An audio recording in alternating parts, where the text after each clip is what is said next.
लोकसेवा तयारी गर्ने सम्पूर्ण साथीहरूलाई प्रतिशा टिभीको लोकसेवा तयारी कक्षामा स्वागत छ। आज मैले तपाईँहरूमा चाहिँ सार्वजनिक खरिद व्यवस्थापनका उद्देश्य र सिद्धान्तहरू उल्लेख गर्नुहोस् भन्ने प्रश्नका साथ यो भिडियो चाहिँ प्रस्तुत गरेको छु है। राम्रोसँग ध्यान दिएर हेर्नुहोला। पहिला सार्वजनिक खरिद व्यवस्थापनका उद्देश्य र सिद्धान्तहरू के हुन् भन्ने प्रश्नमा चाहिँ के छ भन्दाखेरि पहिला हामी सार्वजनिक खरिद व्यवस्थापन भनेको के हो भन्ने बुझ्न आवश्यक छ क्या। त्यसको लागि एउटा प्याराग्राफ लेख्यौँ। त्यसपछि तपाईँले सार्वजनिक खरिद व्यवस्थापनका उद्देश्य के हुन् हैन, त्यसपछि त्यसका सिद्धान्तहरू के हुन् भनेर यसरी चाहिँ तपाईले लेख्न सक्नुहुनेछ है। अब त्यसपछि हामी विषय प्रवेश गरौँ है त। अब के छ त भन्दाखेरि तपाईको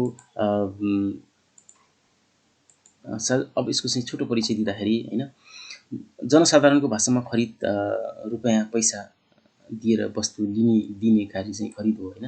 त्यसै सार्वजनिक खरिदको भाषामा सामान सामानको आपूर्ति गर्ने, सेवा करारमा लिने, निर्माण तथा मर्मत सम्भार सम्बन्धी कार्य गर्ने वा गराउने, भाडा दर तथा दर रेट निर्धारण गर्ने लगायत सार्वजनिक निकायबाट भुक्तानी दिने गरिने जुनसुकै प्रकारको कार्य खरिद हो क्या।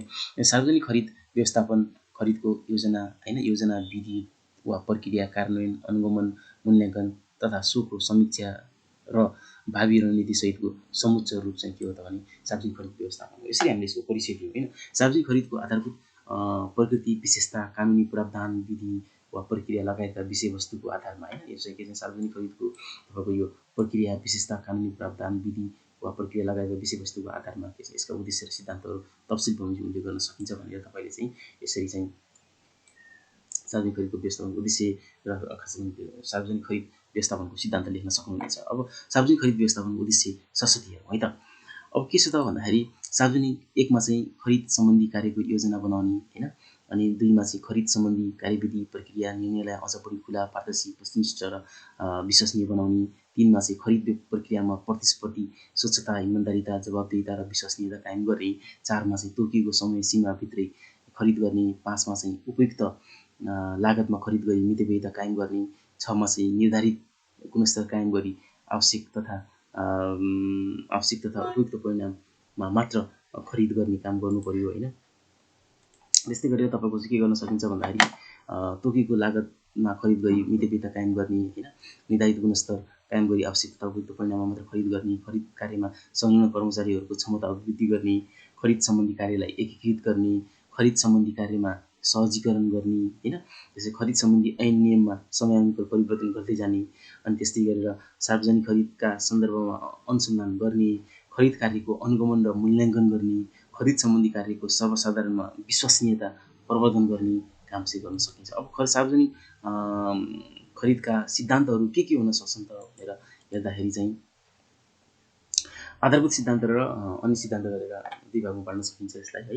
अब आधारभूत सिद्धान्तमा के छ त भन्दाखेरि एकीकृत खरिदको सिद्धान्त हैन, त्यस्तै गरेर ई बिडिङ वा खुला प्रतिस्पर्धाको सिद्धान्त, पारदर्शिताको सिद्धान्त, गोपनीयताको सिद्धान्त, लाभ र लागत गणनाको सिद्धान्त, त्यस्तै गरेर न्यून लागतको सिद्धान्त, गुणस्तर कायम गर्ने सिद्धान्त, उत्तरदायित्वको सिद्धान्त, समय सीमाको सिद्धान्त, प्रभावकारिताको सिद्धान्त, जमानत दिने सिद्धान्त भनेर चाहिँ तपाईले यसलाई चाहिँ आधारभूत सार्वजनिक खरिदका सिद्धान्तहरूमध्ये आधारभूत सिद्धान्त अन्तर्गत यी कुरालाई चाहिँ के गर्न सकिन्छ त राख्न सकिन्छ हैन। यस्तै गरेर तपाईको के गर्न सकिन्छ भन्दाखेरि अन्य सिद्धान्तमा चाहिँ तपाई के लेख्न सकिन्छ त भन्दाखेरि योजनाबद्ध, चरणबद्ध, क्रमबद्ध खरिदको सिद्धान्तहरू चाहिँ अवलम्बन गर्नु पर्यो हैन। त्यस्तै गरेर मूल्य आधार सिद्धान्त भयो, परिमाणमा आधारित सिद्धान्त भयो, दण्ड र सजायको सिद्धान्त भयो हैन।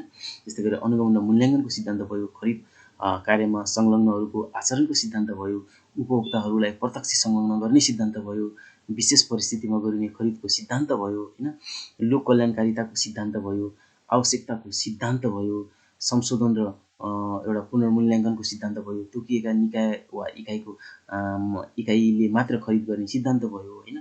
त्यस्तै गरेर बिडर क्वालिफिकेसनको सिद्धान्त भयो, राष्ट्रिय र अन्तर्राष्ट्रिय बिडिङको सिद्धान्त भयो, खरिद कार्यमा सहजीकरणको सिद्धान्त भयो, कानुनमा समयानुकूल परिमार्जन तथा पुनर्लेखनको सिद्धान्त भयो हैन।